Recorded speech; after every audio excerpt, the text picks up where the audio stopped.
Is ordinance number 20-007, amending Title 6, Motor Vehicles and Traffic, Chapter 3, Rules of the Road, to add Section 6-3-25, operating a motor vehicle while using an electronic device.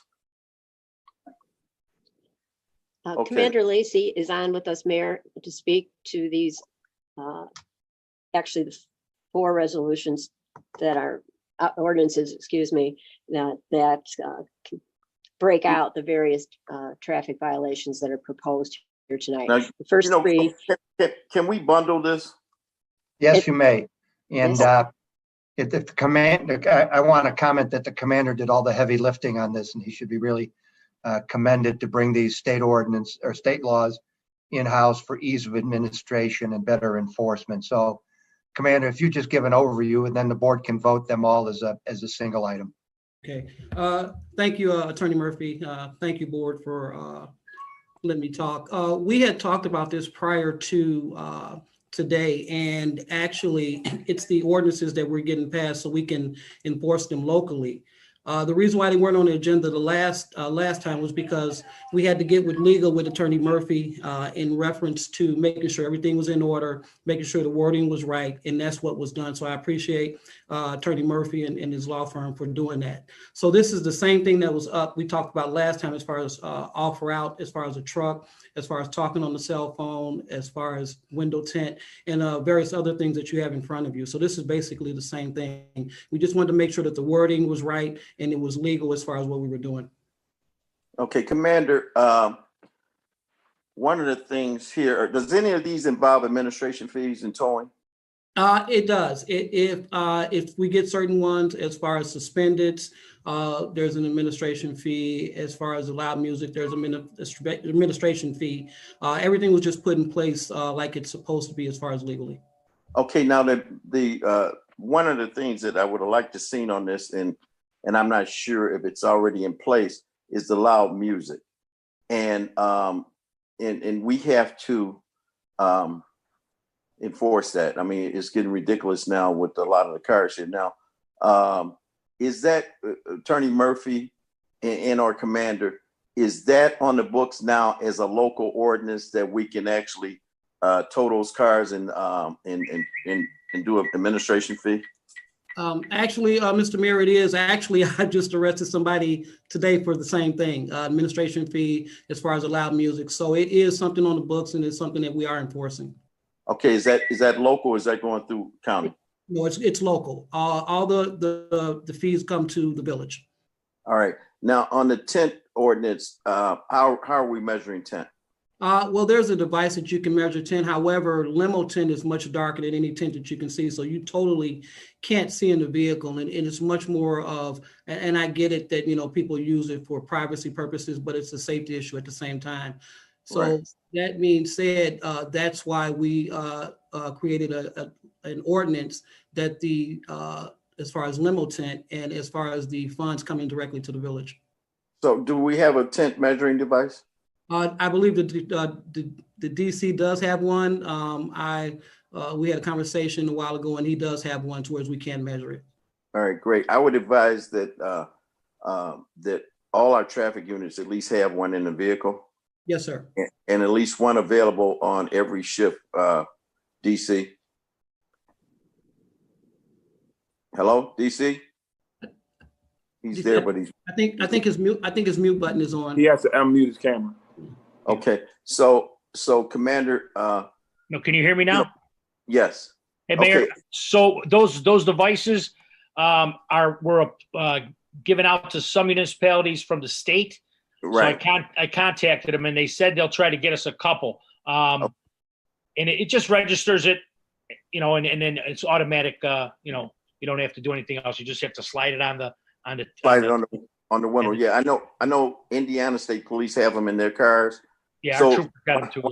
Why don't you check on the prices, and then whatever we get from the state, supplement that with make sure all the traffic units have it, and that we have one on every shift at least. Absolutely. Okay, no problem. Okay. All right. Okay, I'll read off the other ordinances. We'll bundle these and get approval from the board if there's so noted. Do we need another? Should I just read these off and then we'll get a motion to get them all on board, John? Yes, yeah, you can do it that way. Just read them all off and then motion to approve as read. Okay. Also, in adding for the approval is item C, ordinance number 20-008, amending Title 6 Motor Vehicle Traffic, Chapter 6 Vehicle Equipment and Condition to add section 6-6-10 Vehicle Window Tint, 6-6-11 Squealing of Tires Prohibited, 6-6-12 Vehicle Requiring Splash Guards, and 6-6-13 Covers or Tarpaulins required for certain loads. Item D, ordinance number Item D, ordinance number 20-009, amending Title 6, Motor Vehicles and Traffic, Chapter 8, Pedestrians to add section 6-8-6, Railroad Crossings. Item E, ordinance number 20-010, amending Title 1, Administrative, Chapter 4, General Penalty, Section 1-4-4-F, Schedule of Fines. Can I get a motion to approve item B, C, D, and E? Motion to approve items C, B, D, and E. B, C, D, and E. Thank you. Is there a second? Second. Okay, it's been motioned by trustee Steve and seconded by trustee Brown to approve items B, C, D, and E. Any questions? Can you explain them, each one that we trying to approve? I heard you say something about 10 and a splash guard. Can you explain so residents know which ordinance?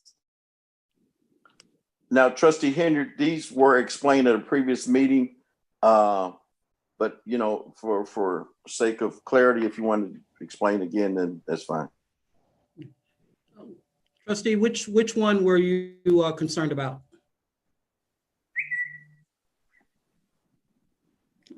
Trustee? Can you hear me? Yeah, I can hear you now. Which Okay. one were you concerned Well, about? all of them, if you could go through each one that we're approving, because I know he just said B, C, D, and E. So I know one stated about tent and the other stated about splash guards so that we can understand what it entails. Sure, I don't have the list in front of me. However, in reference to splash guards, that would apply to trucks. Truck law clearly states that a truck has to have 2 splash guards while they're on the road. You do run into trucks that do not, so that's a violation. It's not only a state violation, it's a federal violation. However, we can enforce that as far as locally, and the revenue can come to the village. The same thing would apply to the tent. That's also a state violation, and we can enforce that a local ordinance to where the revenue comes to the village. There's also, top of my head, there's one for trucks off route. Dolton is not a truck route. If you come off of 94 going eastbound, that is in fact a truck route. If you're going westbound, it's not a truck route. Dolton does not have a truck route in the village. However, if you're doing business in the village, you're fine, as long as you can prove it and show your paperwork. But other than that, that would be revenue that will be coming to the village. That's what I can remember off the top of my head. Oh, I'm sorry. Squealing of the tires. We all know that that's a nuisance to the residents, as far as people squealing their tires, as far as playing the loud music. All of these are basically state violations. However, we can enforce them locally to where the revenue comes to the village.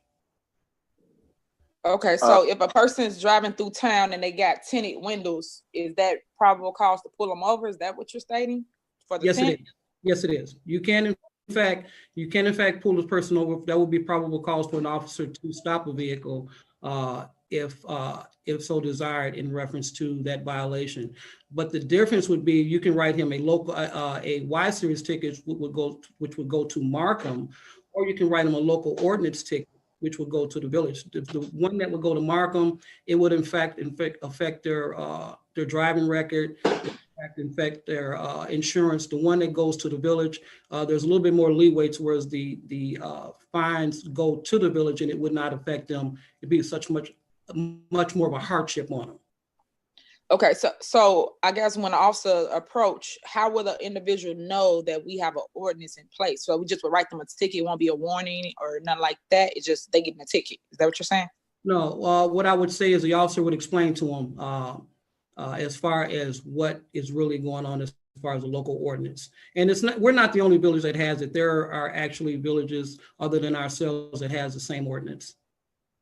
Right. I'm not dissing that. I'm just concerned about the cause I would get after you guys then wrote somebody a ticket that didn't know we had an ordinance in place to basically get a ticket for tent.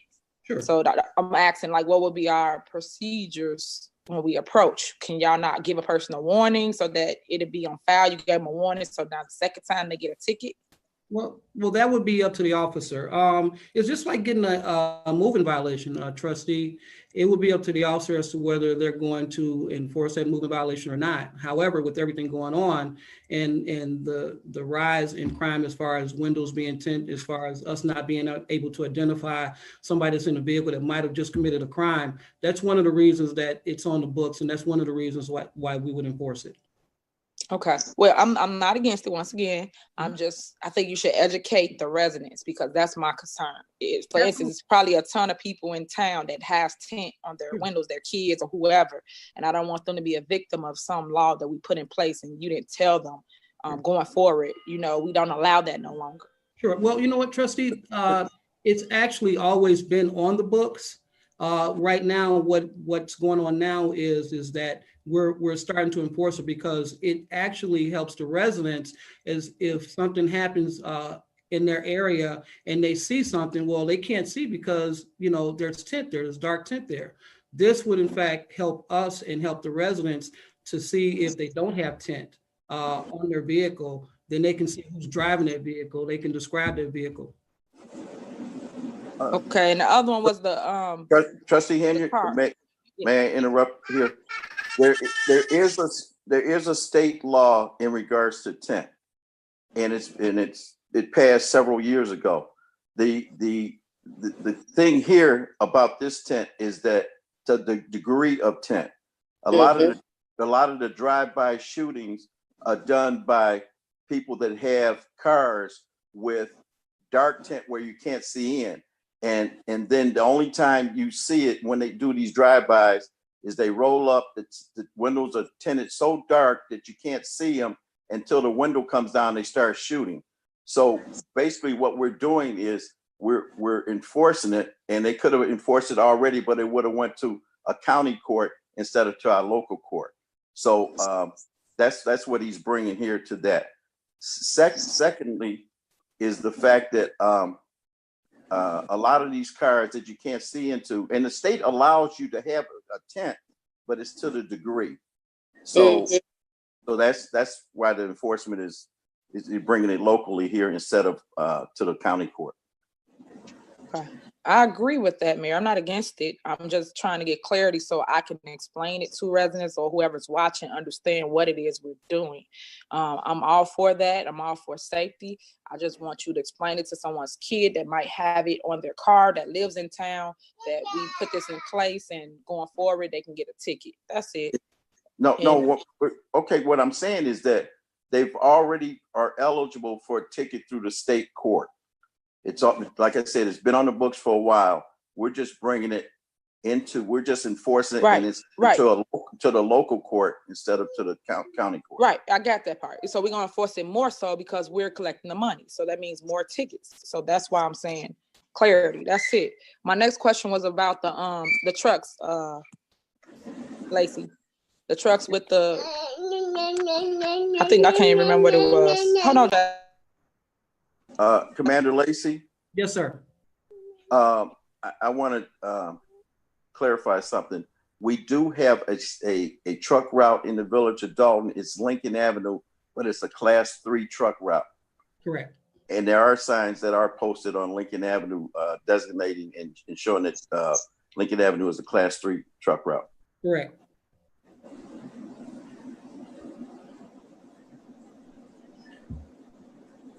Okay, Mayor, so make sure I got this right. So by passing this basically just saying we're going to collect the money here in the village? That's what all three.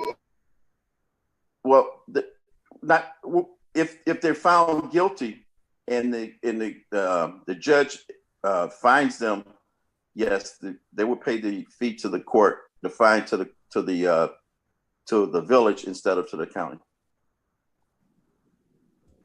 Mr. John? Mayor, of course, it's not strictly for money. Right. The courts are encouraging the municipalities to move these kind of violations into adjudication court rather than to have them at Markham. You can imagine what the next 6 to 9 months are going to look like at Markham in terms of caseload. So just in terms of practicalities, it makes a lot of sense to bring these local violations into the local adjudication system. Yeah.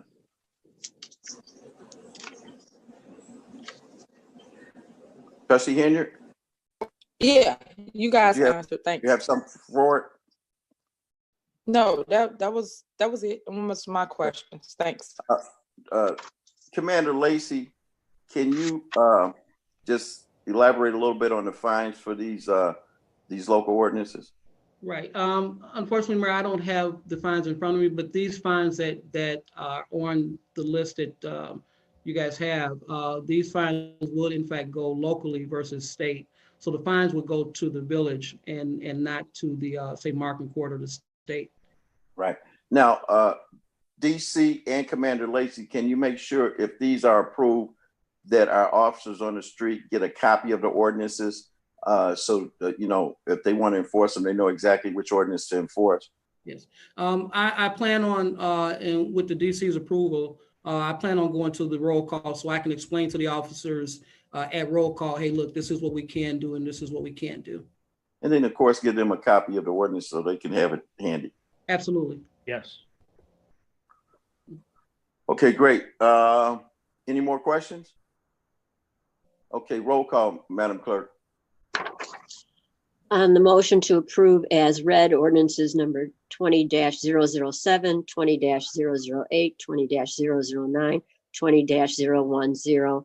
Motion by trustee Steve, second by trustee Brown. Roll call, trustee Denton is absent. Trustee Steve. Aye. Trustee House. Aye. Trustee Brown. Aye. Trustee Holmes is absent. Trustee Henyard. Aye. Okay, motion carries, 4 ayes. Next thing on the agenda is new business. There is none. And then citizens address. So, can we recognize Mayor? Go ahead, trustee Steve. I'm on the chat. That's where we get the citizens address from.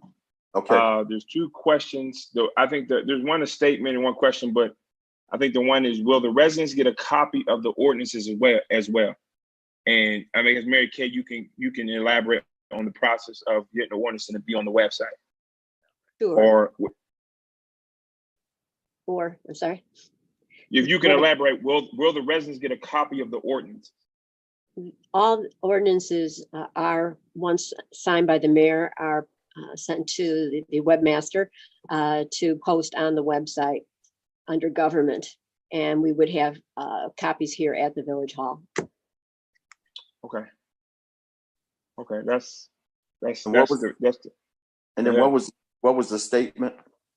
It sounds to me as if you are just trying to find ways to get money from people any way you can. All I keep hearing is we will get revenue, administrative fees from that. I think it was explained. I mean, if somebody wanted to address that statement. Well, as Attorney Murphy stated that we're bringing these ordinances to the village, which will help alleviate the congestion in the county courts. And these ordinances have been on the books, or statutes have been on the books for the state. And, at that point, if the violators will get their day in court, and it's up to the judge to determine guilt or innocence. So our police officers can still enforce a state statute which would go to the county court. But in this case, if the enforcement for these ordinances that we approved tonight will go to the village. Is that correct, Attorney Murphy? Yes, yes. So, this is law enforcement primarily, and it's actually more convenient to the people to have these things handled in adjudication court than to wait in line for 2 hours to get into the Markham court. And just as Commander Lacey said that a number of towns and municipalities have these ordinances on their books, that they brought it in for adjudication into the municipality instead of going to the county court. Yeah, Okay, that's correct. Any more trustees? One more is, she stated not everyone has access to the internet. That's why you can come into the village hall and get the actual copy of the ordinances. Yes. And I That's expect there will be interest, particularly in these ordinances and the fines that have been added for these violations. So we'll have some copies just out here on the table for residents, at least for the time being. Yeah. And one of the things that in creating a traffic unit is to also create enforcement for the truck traffic. Sibley Boulevard is a highly populated street that with a lot of truck traffic. And one of the reasons that, and I'm happy that Commander Lacey is going for the enforcement of the splash guards. Those splash guards keep rocks from being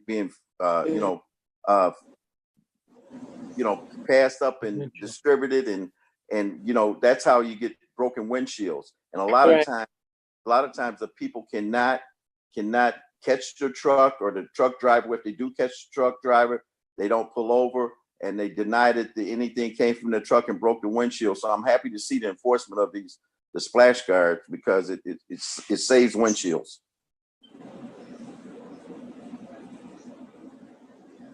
Okay, if there's no further, I'd like to ask for well, there's one more. I got a question. It's not dealing with anything on the agenda, but it's a question. I'm sorry, trustee. As my understanding is, if it's not relative to the items on the agenda, it's not to be addressed to the board this evening. Is that correct, John? That's correct, but if it's just one question, we can at least listen to it. We don't have to give any response to it. Okay. Okay. Go ahead. Well, July 4th is coming soon. Neighbors last year had fireworks show on the block with family and friends. With COVID, how do you plan to keep us safe? Well, I'm just going to say that I've instructed the chief, and the DC is on. We're going to do as much enforcement as we can. As you know, right now, and it's going all over the country. For some reason, the fireworks have started early, and just today, I noticed that New York, and they have the complement of manpower. They've started a task force that they're actually doing undercover buys for fireworks. They're enforcing the fireworks ordinances that they have on the books. They're making arrests, and in this case, we're going to do the same if we're able to identify those people that are in violation. DC? Yep. Can you hear me? Go ahead. Yeah. So we're going to address that just how you related, but I was going to say we could probably put something on the 1-800 number in advance to put everyone at ease, and they can report to the 1-800 number if anyone's out there selling them in the neighborhood or anything like that. Then we can get on top of it that way. And also, I just want to mention the fact confiscation. So the police will confiscate any fireworks that they see once they come up on the scene, and they can identify a violator, and also they will be subject to arrest. Mr. Mayor, if I can say something real quick. Sure, go ahead. With the fireworks, there is something on the books right now that is in fact a local ordinance, and if you get caught with the fireworks, it's a $500 fine. You can actually do both. And also, Commander, you may want to mention the fact that July 1st, your whole unit will be back intact. Yeah, with the approval of yourself, the chief, the DC, yeah, my traffic unit will be back in force, and I've already informed them that we're going to be working the 4th of July. Okay, and you might want to mention the enforcement that you've already taken with the traffic units since it's been implemented. Right, we actually have an uptick as far as traffic violations and suspended, as far as loud music, as far as actually if the residents notice a lot of cars are getting towed as far as abandoned cars. So we've actually done an uptick as far as cleaning up the village and enforcing laws that are on the books, enforcing ordinances that are already on the books. Yeah. I've also talked to the commander in sweeping these alleys because we have a lot of abandoned cars that are located behind people's houses that are not registered, that have expired stickers, expired registration, that are not mobile. And the commander has been sweeping the alleys and getting these cars towed. Okay, Trustee Steve, anything further? No, that's it. All right, I'd like to make a motion that we adjourn. Motion to Trustee Steve, adjourn. second. Second. It's been motioned by Trustee Steve, second by Trustee Brown, that we adjourn this meeting. Roll call. Trustee Denton, absent. Trustee Steve. Aye. Trustee House. Aye. Trustee Brown. Aye. Trustee Holmes, absent. Trustee Henyard. Aye. Thank you. Motion carried, 4 ayes. Thank you, everybody. Commander, DC, Attorney Murphy, and the trustees. Good night. Good night. Good night. Good night, everyone. Thank you, everyone. Good night. Good job, Lacey. Yes.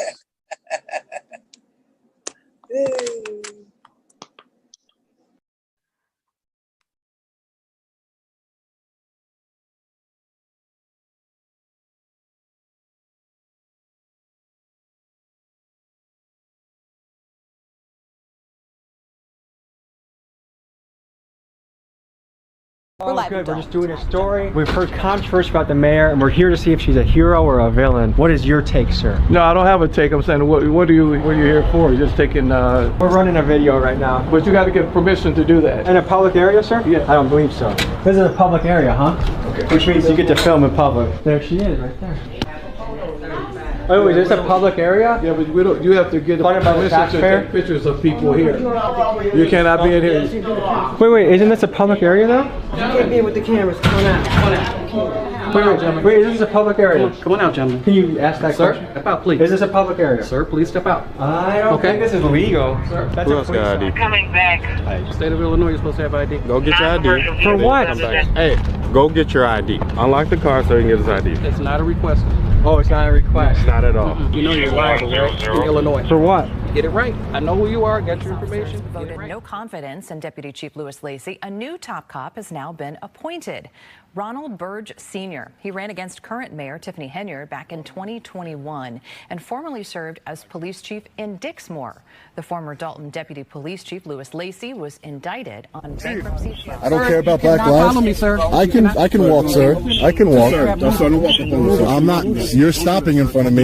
You're stopping. Chief, put those cuffs away. You're not going to arrest anybody. Stop it. Put the cuffs away. You'll be making a big mistake, just like your mayor that you protect. If we ask you for your identification, give it to us. I don't know who you are. I don't know who you You are. can have a bomb on you. I don't know who you are. We got a public lockup too, okay? So what does that Now, mean? turn that camera away from me. You have- Turn you the have- camera away from me. I'm not a racist. You are, man. Car, I'm going to issue the citation. A citation for what? Improper lane use. I never changed lanes. I contest what you're saying, and you know. Where's your video? Where's your video? I never changed lanes, Officer Clark. He's lying. He's a liar.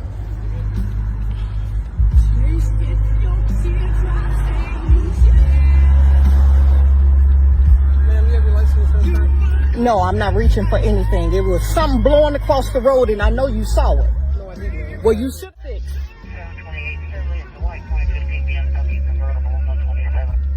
You know me, because you don't do your damn job. I understand, ma'am, and I understand. Yeah, no, you don't. Either give me a ticket No, he's not reaching for nothing. We're concealed carry with firearms on us. We're not reaching. I gave you my driver's license number.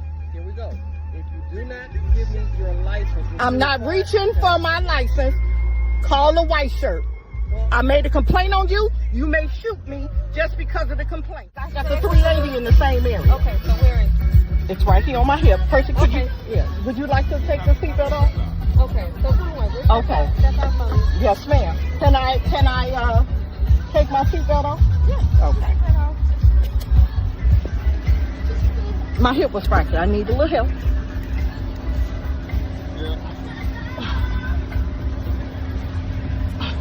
There's the 380 right there. Okay. Just go ahead and get her license. You say your license in your pocket, right? It's in here. Is it in the purse? Yes, Okay, yes, just you can step get up it. If you don't mind, let's step over back off the traffic. Okay, thank you.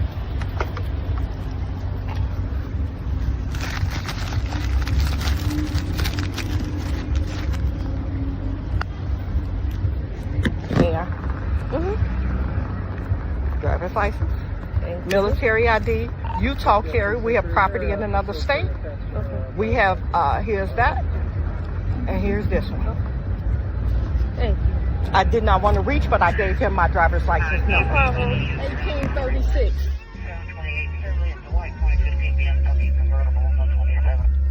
You know me, because you don't do your damn job. I understand, ma'am, and I understand. Yeah, no, you don't. Either give me a ticket.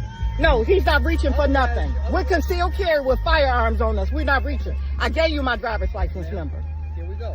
If you do not give me your license. I'm not reaching for my license. Call the white shirt. I made a complaint on you. You may shoot me just because of the complaint. I will give you my driver's license number, in which I am to do.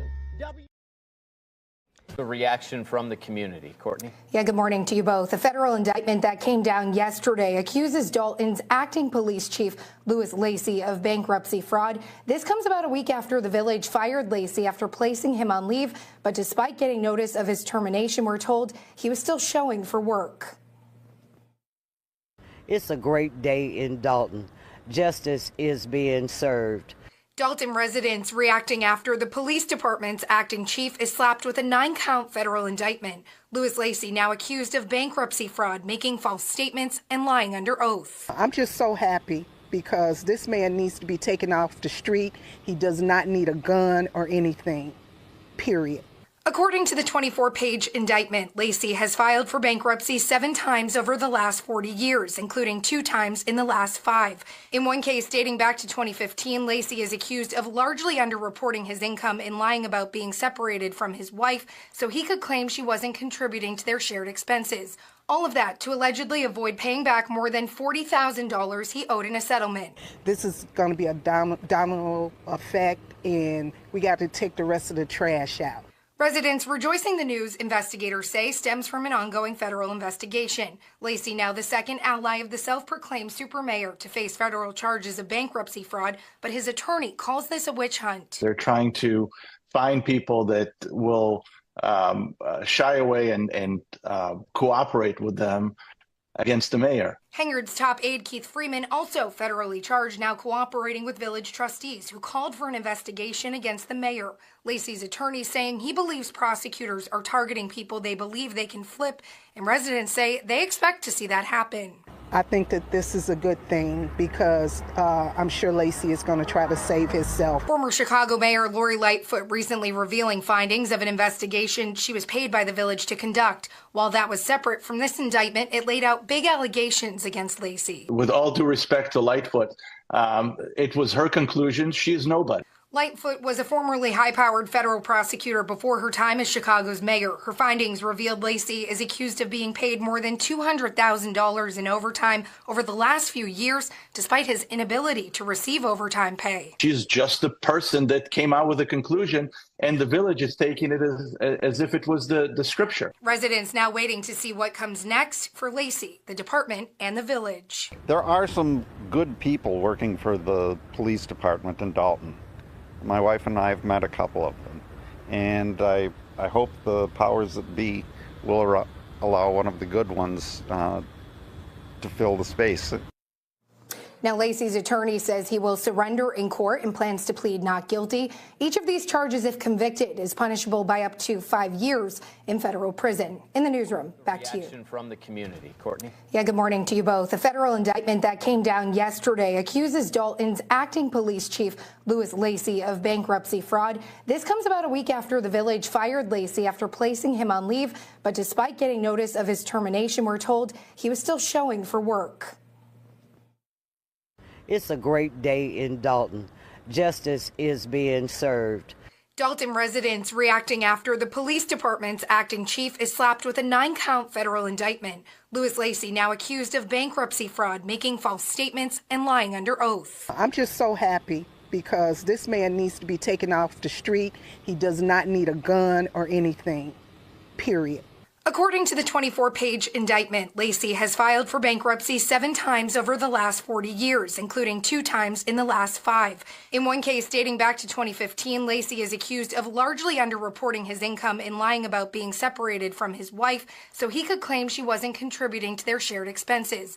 All of that to allegedly avoid paying back more than $40,000 he owed in a settlement. This is going to be a domino effect, and we got to take the rest of the trash out.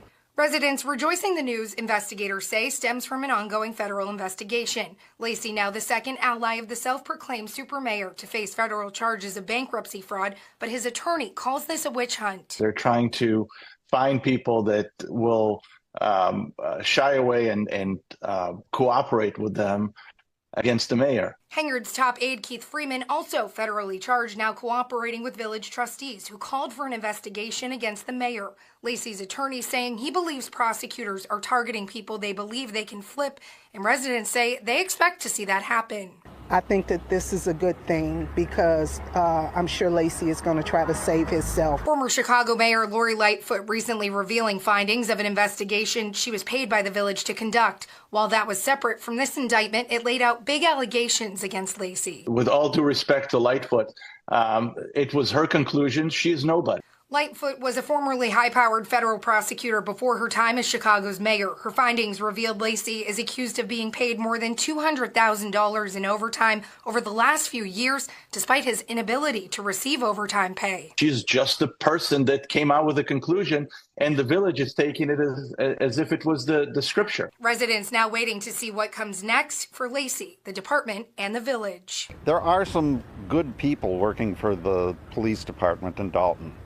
My wife and I have met a couple of them, and I hope the powers that be will allow one of the good ones to fill the space. Now, Lacey's attorney says he will surrender in court and plans to plead not guilty. Each of these charges, if convicted, is punishable by up to 5 years in federal prison. In the newsroom, back to you. Several new developments in South Suburban Dolton today. First, the state comptroller has suspended some payments to the village because it has failed to follow the law by providing financial reports. That was just today. The comptroller says that she's concerned following our reporting on allegations of mismanagement in Dolton. The decision means that the village won't receive $135,000 this year that the state usually transfers to communities for unpaid traffic, parking citations, and other judgments. And that's not all that's happening in Dolton today. So playing out. It's a police standoff, but it's unlike any you've seen. It's unclear exactly who is running the police department and the rest of the village as Mayor Tiffany Henyard struggles to show that she's still in control. Ben Bradley continues his exclusive reporting from Dolton. Is there a motion to terminate Keith Freeman? Dolton Mayor Tiffany Henyard tried to fire her top aide last week, but was met with silence from trustees who refused to vote on the termination. This is what y'all say about the person. Y'all say he's never at work, he'll do his job. Is this what y'all say? So what we doing, guys? The standoff is surprising given that trustees once despised village administrator Keith Freeman for helping Henyard run the show in Dolton and Thornton Township, but he's now cooperating with trustees investigating Henyard's spending.